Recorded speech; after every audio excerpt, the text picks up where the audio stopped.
Je suis ravi de vous accueillir aujourd'hui pour ce webinaire qui est organisé par le chapitre PMI Sénégal. Nous sommes ensemble aujourd'hui pour un échange enrichissant sur le sujet promouvoir l'excellence opérationnelle et son lien avec la gestion de projet. Pour ceux-là qui sont tout nouveaux, que vous soyez des gestionnaires de projet ou pas, que vous découvrez ce domaine pour la toute première fois, ce webinaire est conçu pour vous. Ce webinaire est conçu pour pouvoir apporter également des perspectives enrichissantes sur la thématique qui sera abordée. Le chapitre PMI Sénégal a un privilège, un honneur de recevoir aujourd'hui un expert de renommée internationale, c'est M. Amine Gemarzi. C'est un consultant formateur expert certifié Master Black Belt en ligne Six Sigma. Il est également certifié KPI professionnel. Donc, merci à toutes et à tous. Et sur ce, je donne la parole à M. Amine Gemarzi. Excellent webinaire. Merci Michael. Bonjour à tous. Bonjour. Donc, merci. Bienvenue à ce webinaire Lean Six Sigma, le lien entre le Lean Six Sigma et le project management. Donc, je m'appelle Amine Gemarzi.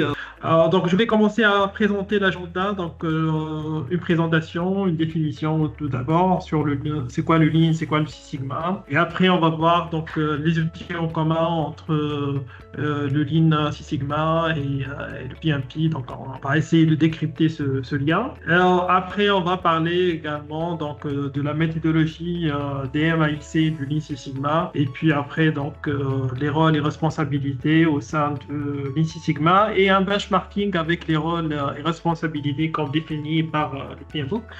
On va commencer un peu à expliquer un peu les définitions de Lean Six Sigma et PMP. Donc, je commence par le Lean Six Sigma. En fait, le Lean Six Sigma, c'est une combinaison entre deux méthodologies. Donc, il y a la méthodologie Lean et la méthodologie Six Sigma. Il faut savoir que la méthodologie Lean, ça vient de Toyota. L'origine du Lean, c'est Toyota Production System. Et l'origine de Six Sigma, c'est américain, c'est Motorola. L'objectif, en fait, du Lean Six Sigma, c'est l'amélioration des process. Et donc, si on commence par le Lean, c'est une méthodologie qui vise donc essentiellement à améliorer les process selon une philosophie d'amélioration continue qui se repose sur une boîte à outils Lean Six Sigma.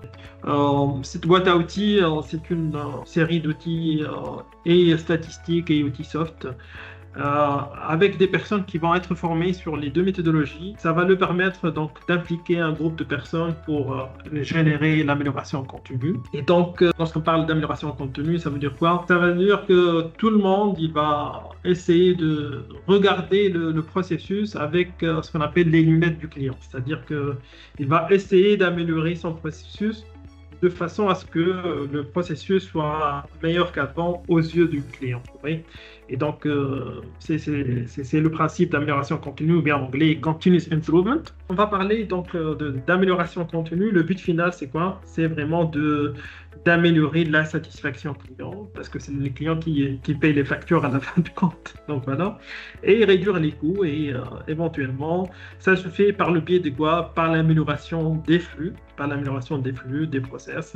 Et pour donc le Six Sigma, l'idée, c'est d'essayer de réduire la variation des processus. Pourquoi je dis ça? Parce que la variation, c'est quelque chose que le client déteste et on ne veut pas avoir de la variation. Je prends un exemple simple, donc je vais essayer de simplifier les choses. Donc imaginez que vous allez recevoir un colis de la poste. Donc généralement, que les livraisons arrivent dans 2 jours.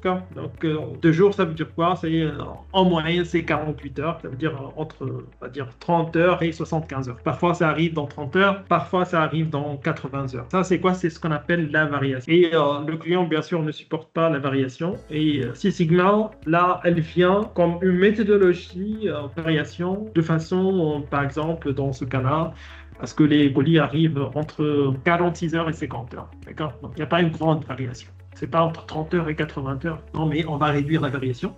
Ça, ce que fait le Six Sigma. Un peu la différence entre le Lean Six Sigma, c'est essayer de combiner les deux parce qu'il y a des points forts Lean, il y a des points forts Six Sigma. Et c'est pour cela que ces deux méthodologies ont été combinées. Et donc, vous voyez, donc la combinaison entre ces deux méthodologies, ça fait que on va améliorer et la qualité et le coût des délais, donc le triangle d'or. PMP, donc PMP, tout le monde connaît c'est quoi le PMP, c'est une certification reconnue par le PMI, donc le PMI c'est lui qui décerne, on va dire, donc la certification PMP. C'est une accréditation de haut niveau destinée aux chefs de projet. Elle dresse une norme en quelque sorte qui encadre la capacité à gérer un projet. Vous voyez, donc c'est très important sur l'échelle internationale d'être certifié PMP parce que c'est une certification vraiment de très haute valeur ajoutée et ça demande la capacité à diriger des projets sans que ce soit lié à un secteur d'activité bien particulier. Donc aujourd'hui, le but c'est quoi? C'est de voir le lien entre le Lean Six Sigma comme étant une méthodologie d'amélioration continue, mais également comme étant une méthodologie de gestion de projet et le PMP voilà, comme étant une certification mondialement reconnue et qui c'est en quelque sorte une méthodologie de gestion de projet. Donc on va voir la différence. Quand est-ce qu'on va utiliser PMP, quand est-ce qu'on va utiliser le Lean Six Sigma et on va voir au fur et à mesure la différence entre les deux. Donc voilà, je commence par le Lean Six Sigma. J'ai expliqué que le Lean Six Sigma, le Lean, c'est le speed, c'est un peu donc la partie vitesse de processus.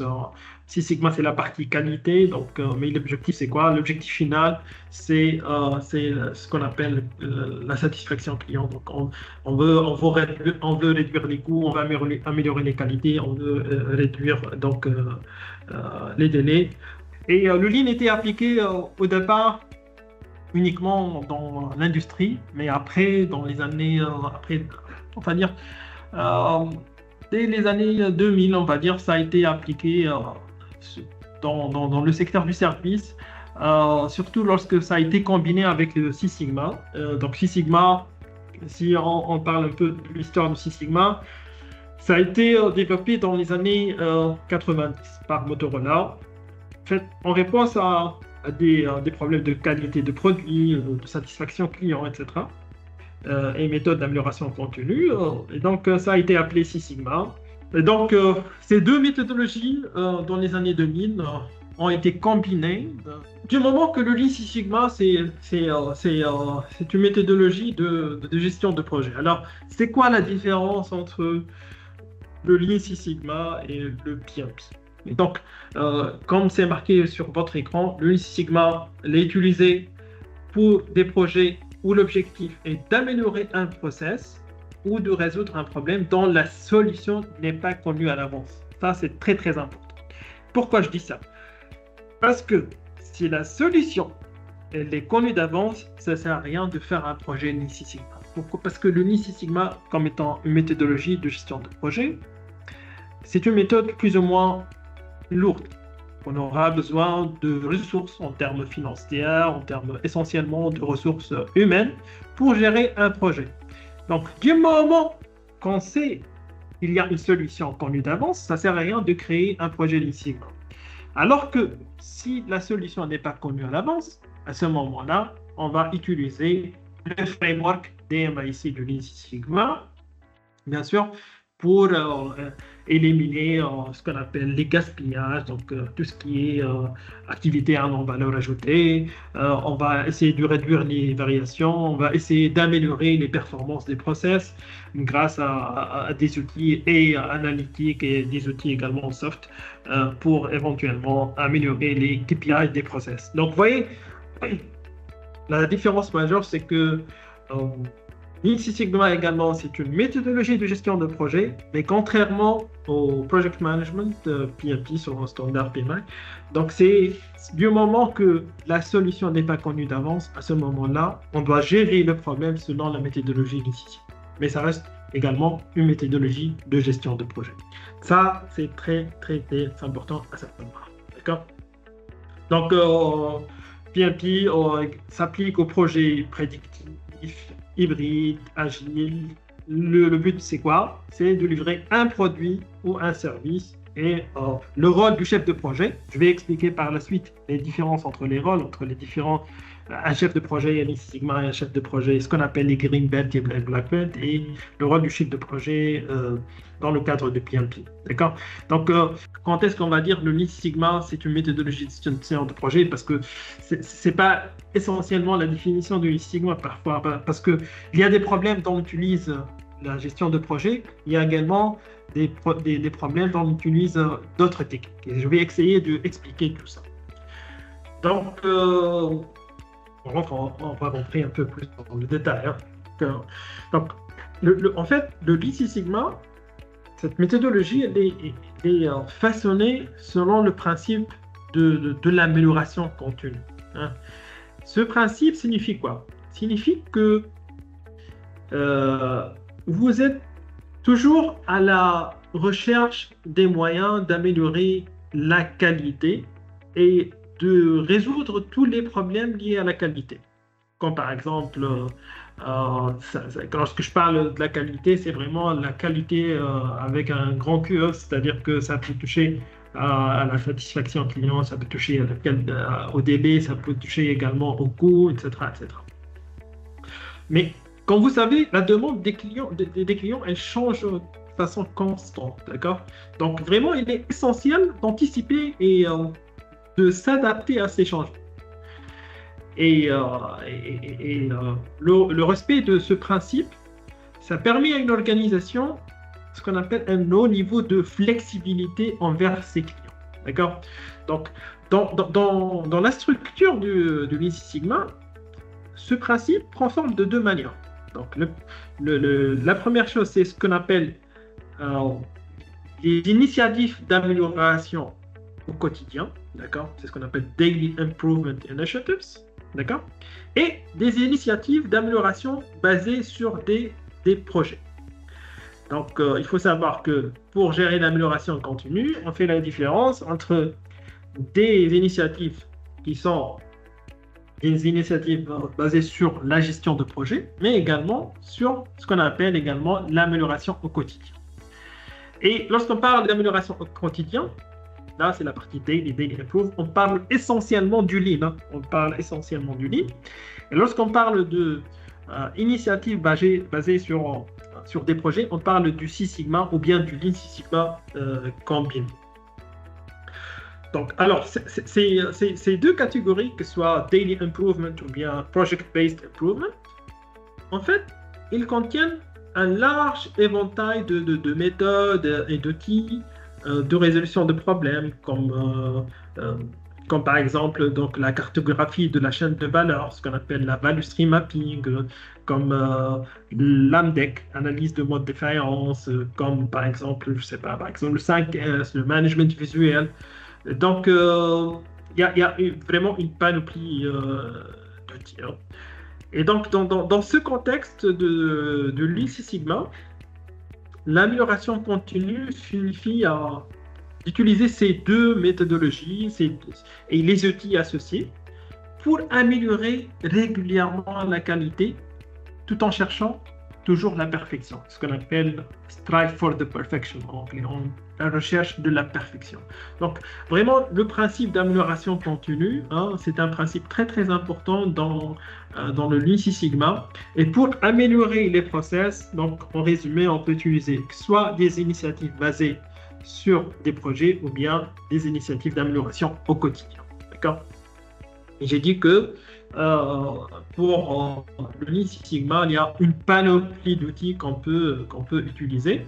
Comme vous voyez là, vous voyez sur le framework dont j'ai parlé, dont j'ai cité, donc le DMAIC. Donc, le DMAIC, ce sont Define, Measure, Analyze, Improve et Control. En français, c'est définir, mesurer, analyser, améliorer et contrôler. Alors, il faut savoir que ce framework, c'est un framework appliqué au projet Lean Six Sigma, ou bien Six Sigma tout court parfois. Et l'idée, c'est quoi? L'idée, c'est que avant de commencer à chercher les solutions, il va falloir vraiment définir le problème. Au début, on va essayer de définir le problème. Par le biais de quoi? Par le biais d'outils comme la charte du projet. d'accord? Comme par exemple l'identification, ce qu'on appelle le voice of the customer. Donc, le voice of the customer. Donc, l'idée, c'est quoi? C'est de vraiment de satisfaire un client. Et un client, il peut être un client en interne, comme ça peut être un client en externe, les deux à la fois, d'accord? Et une fois qu'on a défini le client, on a fait la charte du projet, à ce moment-là, on va passer à l'étape mesure, qui consiste à quoi? Qui consiste à éventuellement déterminer la performance de base de notre process, tout en utilisant une panoplie d'idées, de mesurer la capacité du process, etc. Et suite à cela, on va passer à l'étape analyse pour analyser le process qu'on a défini. Et l'idée, c'est quoi? C'est de déterminer les causes potentielles du problème pour par la suite donc, identifier les causes racines du problème, hein, sur lesquelles on va agir lors de l'étape improve ou bien l'étape améliorée. Donc à ce moment-là, on va sélectionner les idées sur la base de techniques qu'on va utiliser pour identifier les solutions. Une fois qu'on a identifié la solution possible, on va choisir la meilleure solution et on va faire un test pilote pour voir qu'est-ce que ça donne sur un périmètre bien défini. Après, on va faire ce qu'on appelle donc, le déploiement sur grande échelle de la solution. Et à ce moment-là, on va contrôler donc, on va contrôler ces solutions, on va contrôler le plan d'action, on va contrôler également donc, les résultats pour voir si éventuellement est-ce qu'on est en ligne avec l'objectif escompté qui a été défini dès le départ ou pas. Donc vous voyez que c'est une méthodologie scientifique de résolution de problèmes. Et on rajoute à cela beaucoup d'outils soft, comme vous voyez sur l'écran. Donc là, vous savez qu'un chef de projet, il va gérer le projet, mais il va gérer une équipe également. Donc c'est pour cela qu'il doit être équipé d'outils comme par exemple le change management, la gestion de changement. Vous savez que le change management, c'est très important parce qu'il y aura toujours de la résistance au changement. Donc un chef de projet, il doit être équipé d'outils qui lui permettent donc d'accompagner cette résistance au changement et d'essayer de comprendre donc la résistance au changement pour passer d'une étape on va dire émotionnelle à une étape rationnelle pour trouver des solutions. Également le lean manufacturing ou bien le lean management. Il y a des principes lean, donc des principes lean à savoir l'identification de la valeur, également donc la création de flux, la recherche de la perfection. Et il y a pas mal d'outils qu'on utilise, des outils lean comme la value stream mapping, comme le process mapping, comme le takt time, comme le Kanban, le 5S, etc., qu'on utilise au fur et à mesure et tout au long du projet DMAIC ou bien parfois lors des initiatives d'amélioration au quotidien. Lean Six Sigma et PMP partagent en fait de nombreux outils. Hein. Donc, comme par exemple, je prends l'exemple donc, de la gestion des parties prenantes, hein, donc, ce qu'on appelle le stakeholder analysis. Donc, ce stakeholder analysis, c'est quoi? C'est que l'idée, c'est de savoir quels sont les partisans du projet, quelles sont les personnes qui vont résister au projet. Et l'idée, c'est de comprendre, en fait, quel est le comportement de chaque partie prenante vis-à-vis de nos projets et essayer donc de trouver un moyen pour faire adhérer les équipes pour que le projet réussisse. Et alors, on retrouve ça, que ce soit dans le Lean Six Sigma ou bien dans le PMP. Et l'idée, c'est d'essayer d'élaborer finalement un plan d'action. Parmi le plan d'action, c'est un plan de communication.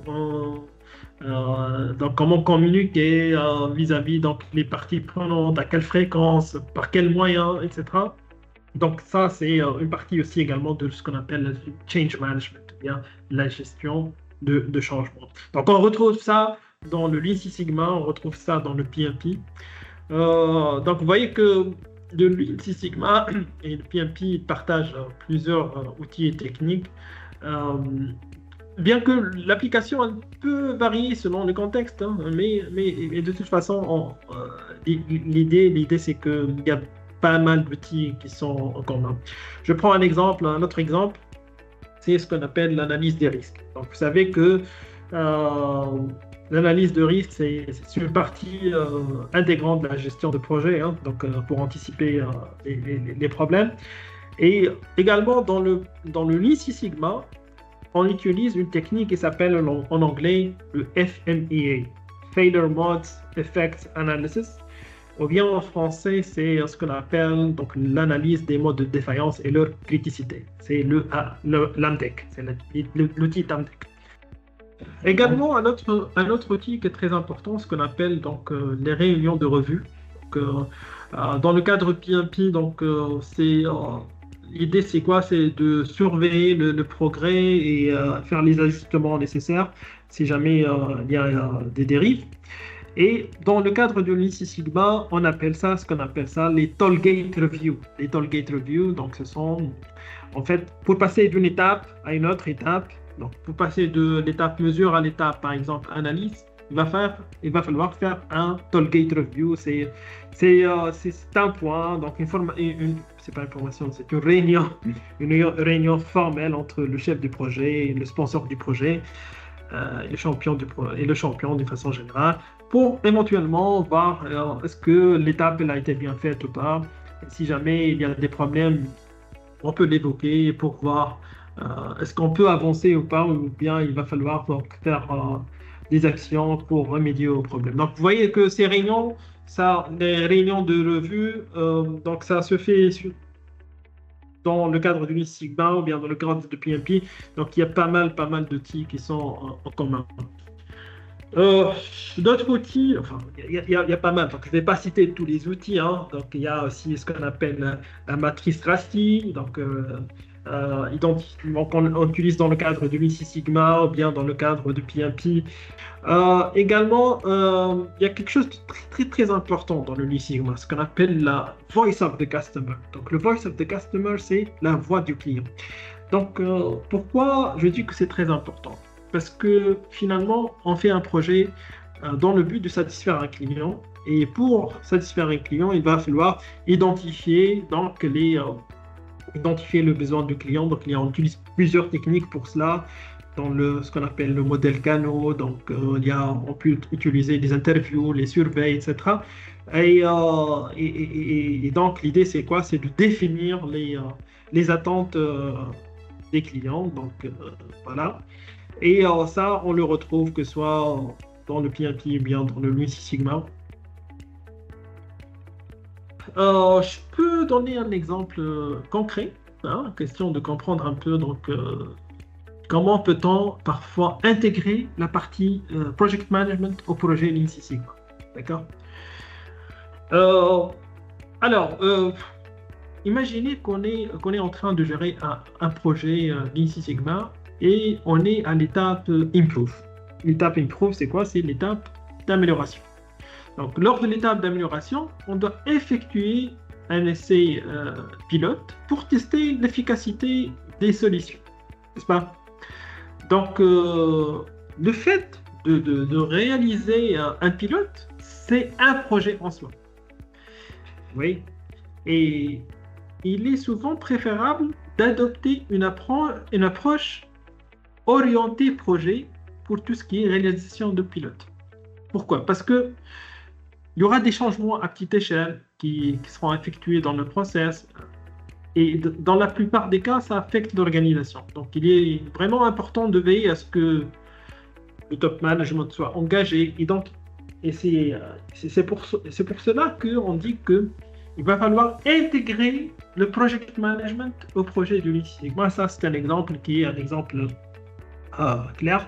Donc, par exemple, lors de l'étape Improve, pour éventuellement donc, effectuer un essai pilote, on doit suivre la méthodologie de gestion de projet. Et ça, c'est les étapes d'une implémentation réussie. Par exemple, il faut compléter un plan de mise en œuvre, puis après, on va collecter les données, puis après, on va communiquer la stratégie, on va former les gens sur une nouvelle stratégie. Et et par la suite, donc, on va voir donc, l'effet de la solution donc, sur le nouveau process et par la suite, on va ancrer ces changements dans l'organisation. Donc, vous voyez que dans le Lean Six Sigma, parfois on utilise la méthodologie de gestion de projet. D'accord? Et encore une fois, la méthodologie Six Sigma, elle se base sur le protocole des MAIC. Vous voyez? En tant que PMP Certified, la plupart d'entre vous ils sont certifiés PMP ou bien vous avez une certaine connaissance en termes de project management. Le fait d'être également certifié Lean Six Sigma, qu'est-ce que ça va vous apporter? Et je vais expliquer ça sur 3 niveaux.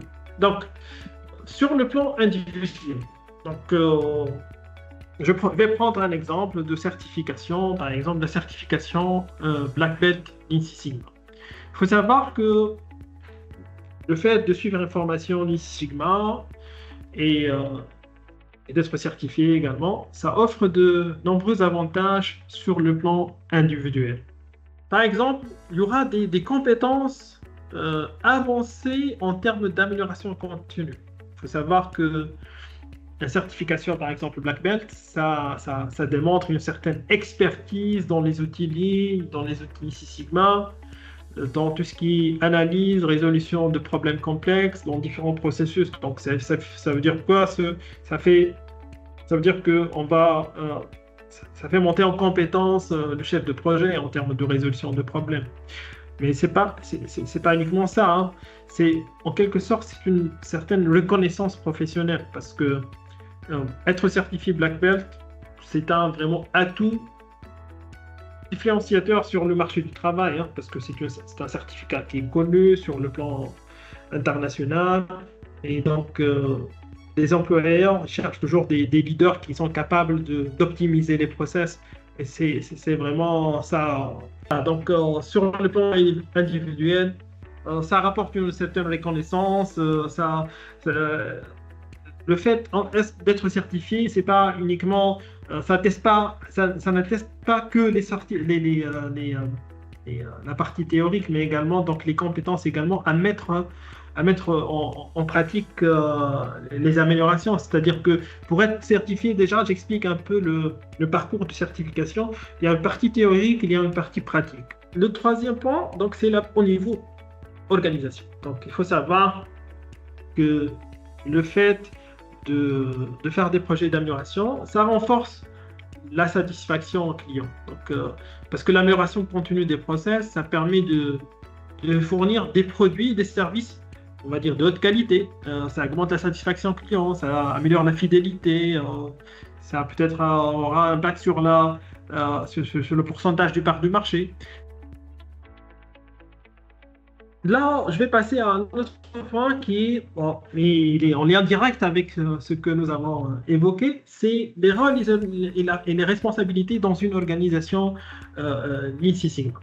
Donc, on a dit que pardon, le Lean Six Sigma, ça c'est basé sur le principe d'amélioration continue. Et ce principe d'amélioration continue, on peut le retrouver soit au niveau opérationnel par le biais des initiatives d'amélioration ou bien par le biais de projets d'amélioration. D'accord? Et pour cela, il va falloir identifier des rôles dans une organisation Lean Six Sigma. Et ces rôles, ce sont des rôles qui sont basés sur cette philosophie d'amélioration continue. Et c'est ce qu'on va expliquer. D'accord? Donc, il y a pas mal de rôles dans une organisation Lean Six Sigma. Donc, si on parle de rôle Lean, il y a ce qu'on appelle le Lean Practitioner, le praticien Lean, le Lean Leader, les experts. Mais également, il y a aussi des rôles Lean Six Sigma. On parle de Belt. Donc, il y a le Belt, Green Belt, Black Belt et Master Black Belt. Mais également, il y a un rôle de sponsor. Il y a un rôle de champion ou bien Deployment Manager également. Parfois, c'est la même chose. Parfois, dans quelques organisations, c'est un peu différent. Mais je vais essayer d'expliquer un peu ça. D'accord. Alors, la question qui se pose, quelle est la différence entre les rôles que j'ai évoqués? D'accord? Donc, il y a les yellow belt, les green belt, le lean leader, machin, etc. Donc, il y a pas mal de rôles. Alors, il faut savoir que pour identifier les rôles dans une organisation Lean Six Sigma, il est essentiel de comprendre les points sur lesquels on doit structurer ça. C'est-à-dire que, essentiellement, les différences entre les rôles, ça se fait, comment dirais-je, pour déterminer lequel des rôles ça vous convient le mieux, je pense que c'est mieux ça. La seule chose que vous devez faire, c'est de jeter un coup d'œil sur ces 4 facteurs. Donc, à savoir, le knowledge of Lean Six Sigma, la complexité du projet, le scope du projet, et ce qu'on appelle le training authority, ou bien la capacité à donner donc, des formations. Je vais expliquer ça. Alors, si par exemple vous préférez de se concentrer sur l'amélioration des process de point de vue vitesse, du point de vue efficacité, du point de vue communication, alors à ce moment-là, on va parler d'un rôle plutôt lean. D'accord? C'est un rôle lean qui vous convient le mieux. Cependant, si vous souhaitez, par exemple, enrichir ce rôle-là avec tout ce qui est analyse de données, avec tout ce qui est statistique, donc alors à ce moment-là, on parle de rôle Lean Six Sigma, d'accord? Donc il y a un rôle Lean, il y a un rôle Lean Six Sigma. Donc, et je pense que ça illustre un peu la différence entre les différents rôles. Donc par exemple là, il y a les yellow belts, les green belts, les black belts, ça ce sont les rôles Lean Six Sigma. Ça, c'est ce qu'on appelle la gestion de projet, donc des initiatives basées sur les projets d'amélioration. Et ça, c'est des initiatives d'amélioration au quotidien. On parle de rôle lean. Donc, la question qui se pose, est-ce que je dois être un green belt, ou bien je dois être un black belt, ou bien je dois être un yellow belt, ou bien un lead practitioner, ou bien un leader? Comment je fais la différence entre ça et entre les différents rôles? C'est que, par exemple, si je veux être un expert en termes de connaissances Lean Six Sigma. Si je veux, par exemple, que je forme les green belts et je forme les yellow belts. Oui? Donc là, on parle, par exemple, d'un rôle de chef de projet qui gère les projets d'amélioration. Donc, il a une connaissance assez approfondie en termes de Lean Six Sigma. Il peut former les green belts et les yellow belts, et même les black belts. Il gère des projets qui touchent plusieurs départements à la fois et qui sont des projets complexes. À ce moment-là, je parle de rôle de black belt. Donc, à ce moment-là, je vais dire que je vais faire une formation black belt, donc niveau black belt. Mais si je ne veux pas faire ça, je veux juste être un membre actif du projet, donc j'ai besoin d'une certaine connaissance en termes de Lean Six Sigma. Donc, à ce moment-là, je vais suivre juste une formation yellow belt. Donc, il y a parfois des gens qui me posent cette question, est-ce que je peux faire directement du green belt ou bien du black belt direct? Oui, la réponse à cette question, c'est simple. Si vous souhaitez, par exemple, faire la formation black belt directement, c'est possible, à condition que vous allez gérer les projets complexes, que vous allez former les gens par la suite et que vous souhaitez avoir une certaine connaissance, c'est pas une certaine connaissance, des connaissances approfondies en termes de Lean Six Sigma. Par contre, si vous allez me dire non, je veux me focaliser sur la partie Lean et je veux gérer juste des projets à complexité moyenne et que ça touche un seul département à la fin, donc à ce moment-là, je te dis que, par exemple, il faut suivre soit le Lean Practitioner comme formation ou bien le Yellow Belt. Donc en résumé à tout ça, comment je peux identifier mon rôle dans une organisation? Ça dépend quoi? Ça dépend de ces 4 facteurs. Donc, si je veux vraiment gérer des projets complexes, c'est du black belt. Si je veux, par exemple, gérer des projets à complexité moyenne, c'est du green belt. Si je veux être un membre actif du projet, c'est du yellow belt. La même chose en termes d'initiative d'amélioration. Si je veux vraiment gérer une équipe d'amélioration, donc et j'ai une connaissance assez approfondie en termes de lean, ça c'est du lean leader. Et si vous souhaitez donc juste gérer des projets à complexité, on va dire moyenne, on va dire, à ce moment-là, donc c'est formation Lean Practitioner. Donc ça résume un peu donc les rôles et les responsabilités en termes de Lean Six Sigma.